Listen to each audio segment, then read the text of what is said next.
Good morning, all of you. So, on behalf of SC Securities, I warmly welcome all our viewers. So, today we are going to revisit the big three banks, Commercial, HNB, and Sampath. We did a detailed coverage some time back, and we thought of giving you all an update on the present situation. To start with, looking at the market price earnings ratio and the banking and finance sector price earnings ratio, you can observe that there's a very strong correlation between the market and the banking and finance sector. If you look at the past 10 years, there's a correlation of more than 90%. Now, banking and finance sector had traded at a 40% discount to the overall market if you take the last 5 years.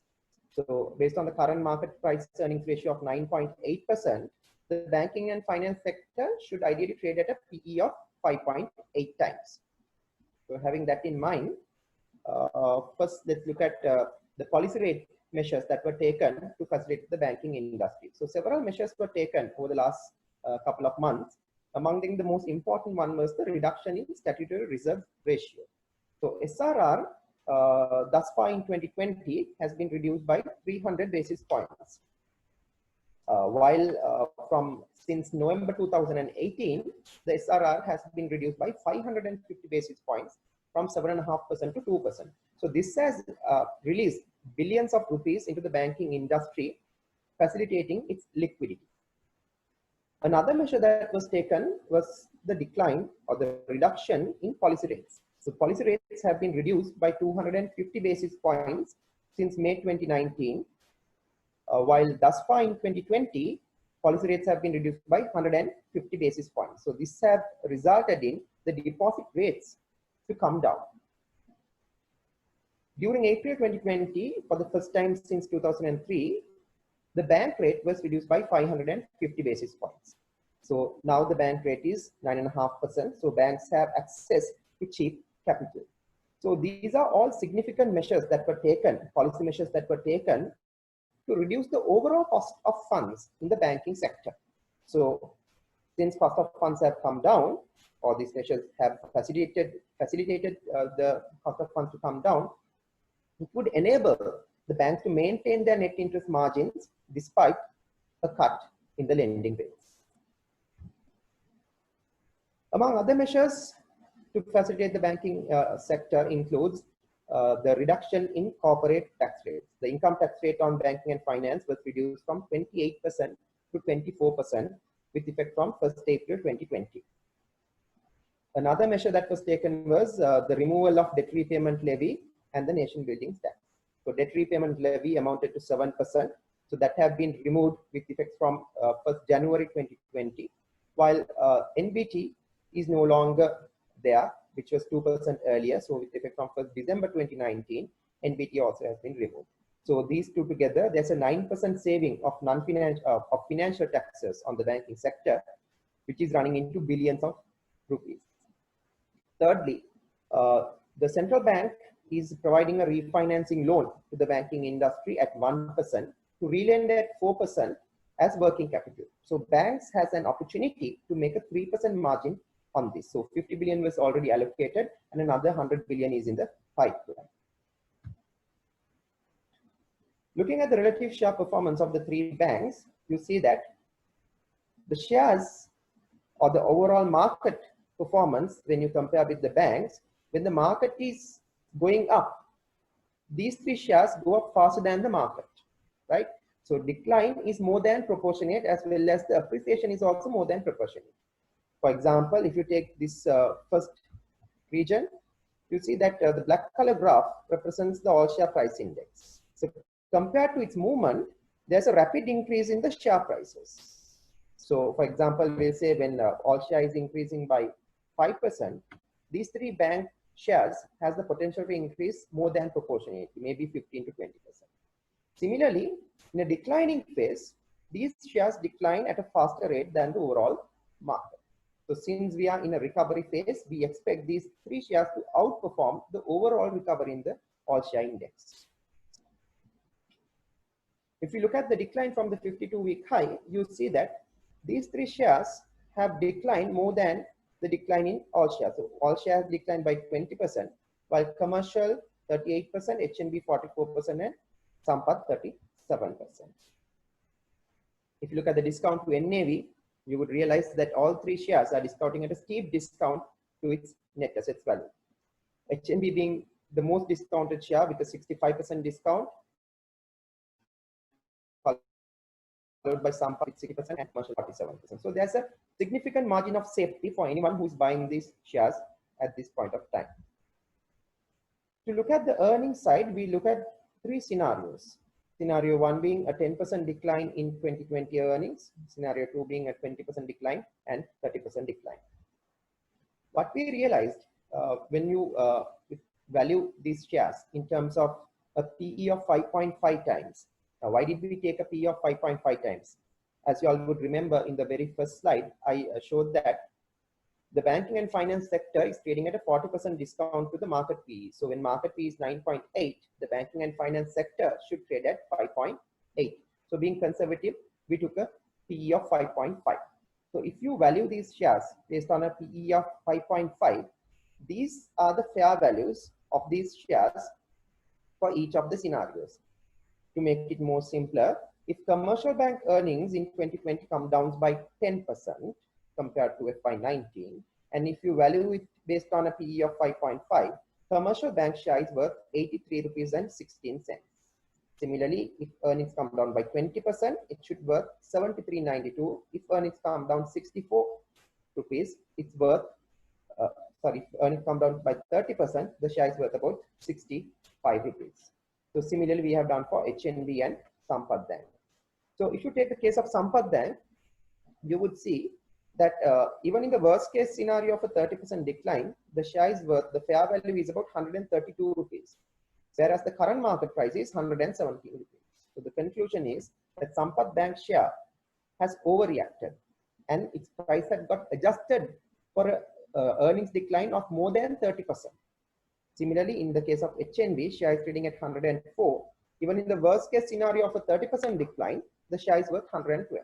So HNB share price has also declined more than proportionately, or it has got itself adjusted to a price decline of more than 30%. Things are a little different in the case of commercial bank. Commercial bank for a 30% decline, its fair value is 64, whereas the share is trading at 69. So commercial bank right now has got itself adjusted for a 24% decline in earnings. Now, compared to the fair value, if you compare the fair value with the current share prices, you can see at what sort of a discount these shares are trading.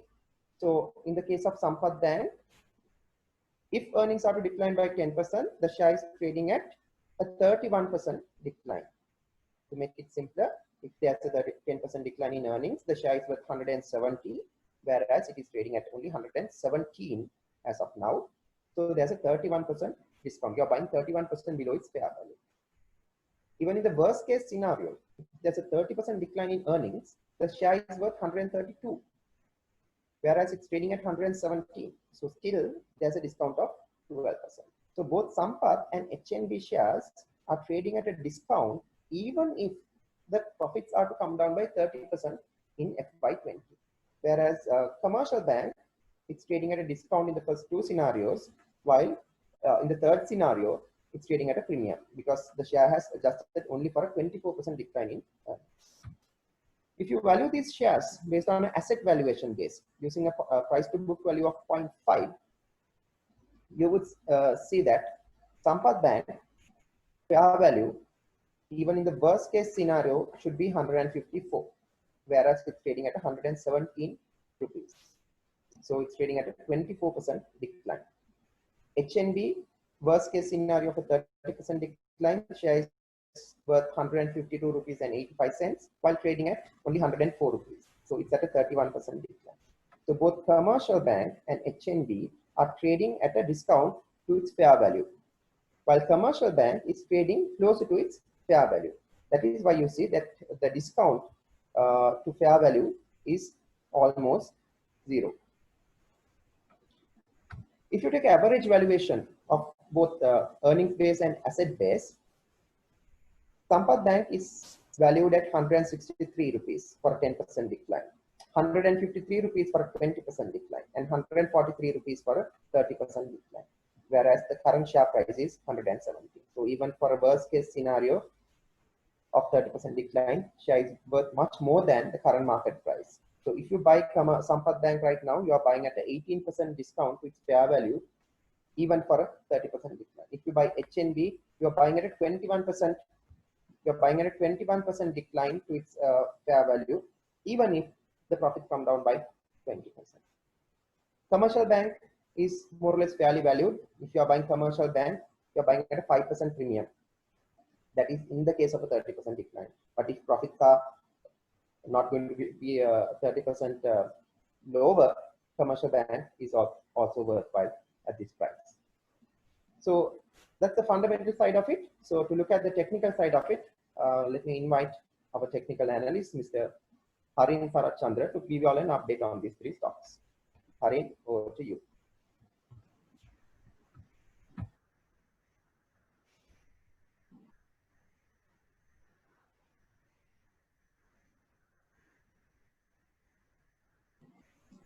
Okay. A very good morning to all of you. I'm Harin Sarachandra, and on behalf of SC Securities, I'll be giving a technical analysis on Commercial Bank, HNB Bank, Sampath Bank, and the All Share Index. So before getting started, I would like to give a small explanation on the indicators that I'll be using. So the one indicator that I'll be using is stochastic RSI. So this is an indicator which ranges from 0 to 100, and it basically it is created by RSI values rather than the standard price data. So this gives an idea whether the current RSI values are overbought or oversold.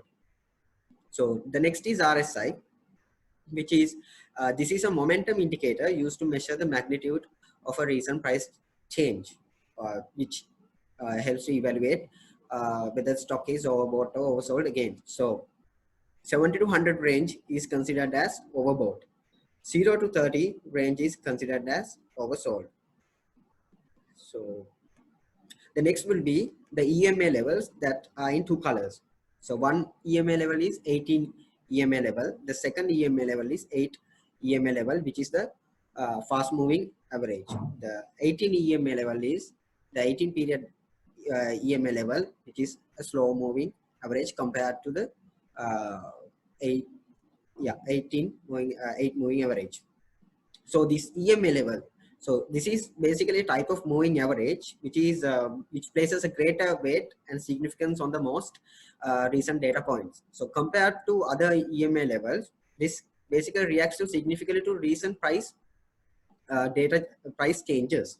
So the next will be the support and resistance zones that I have identified in this chart. So support is the green zone that I have, the area that I have identified, and the resistance is the red area that I have identified in the chart. So support occurs on when a downward trend is expected to pause due to a concentration of demand, and also resistance occurs where an uptrend is expected to pause temporarily due to concentration of supply. So moving to the commercial bank stock, as we can see, the stochastic RSI is still in the oversold area below the 20 or we can consider is at 30 level. So RSI is also somewhere around 31.46. So what we can see here is in month of May, the price has reversed from this monthly support area 50 to 52 zone that I have marked. It has gone a bit more further down, but this is basically the area, the monthly support area that I have taken as. So it has broken the weekly support level, which basically it was the weekly resistance before, and now it's the weekly support. It has broken that, and now it's trading above the monthly support 65-67 range. So what we can see here is the market is the stock is quite bullish at this very moment. So we can expect the price to reach the next target level, weekly resistance 73 to 74. So after reaching that target, we can If the weekly resistance breaks successfully, we can expect the price to reach the monthly resistance 80 to 82 range. Yeah, 80 to 82 range. So, and we can see that EMA levels as well. On the last test which was done, the candlestick has tested on February. After the month of February, it haven't been tested again. So probably in the next couple of months, we can expect the EMA level to be tested somewhere around probably 80 or above the weekly resistance level 73 to 74. So next I would like to move on to HNB. So what we can see here is the price has reversed from the weekly support area 94 to 95 range, and then it's now trading near the monthly resistance 106 to 109. So the current price is 109. So if it successfully stays above the monthly resistance 109, then we can expect the price to go to the weekly resistance level 190 to 120. So the RSI is still 32.62. So still what we can see from the candlesticks as candlesticks, the market is still bullish. And if it successfully break this weekly resistance, it would the next potential resistance level is the monthly resistance 131 to 134. So moving on to another Sampath. So what we can see in Sampath, the monthly chart of Sampath is RSI level is 29.94. So stochastic RSI is in the mid range, and the price has reversed from the monthly support area. Now it's trading near the weekly resistance area, whereas the current price is 119. The weekly resistance is 170 to 119. So the next potential level would be the monthly resistance, which is 135.5, 137.5. So, so the candle needs to close above the weekly resistance in order to reach the weekly monthly resistance area. So what we can see here as well, another thing is that it's in a falling wedge, whereas when a particular stock is in a falling wedge, a successful breakout above this wedge line would indicate that the stock would be bullish in a couple of months after successful breakout of the wedge. So next is the all-share index. So currently the all-share index, the index is as 4,981. So as we know that in the month of May, the index reversed from the weekly support 4,290 to 4,225, and now it's about the monthly support 4,750 to 4,850. So here the weekly resistance that I have marked is 5,305 to 5,370, which is, whereas there's a 65 points gap. So as we can see, the market is still bullish. The stochastic RSI, it's still 23.99 and 19.16, the KND. So the EMA level, as we take the fast moving average, which is the 8, we can see that it's somewhere around 5,150 and 5,200. So the last time it tested this EMA was the February month. So breaking the EMA level, it went down. But after the month of February, it haven't tested this EMA level back again. So this could be a potential key level in all-share index. So this 5,150 and 5,200 could be one key resistance level in the all-share index. So I would like to conclude now saying that overall the market seems to be quite bullish, but make sure that always look at the resistance and support levels before taking any big trades. As we can see, Again, I would like to brush things up again. In the commercial, we have a weekly resistance 73 to 74, and HNB, it's still 108.9, and it's in the monthly resistance. So we need to wait till this monthly resistance breaks. And Sampath, again, it's in the weekly resistance 117, 119, and all share index, it's about the monthly support, and seems to be, it is quite still bullish, but it's, yeah, the EMA, this EMA level could be a potential key level. So thank you very much. And thank you, Hari, and thank you all our viewers for joining us.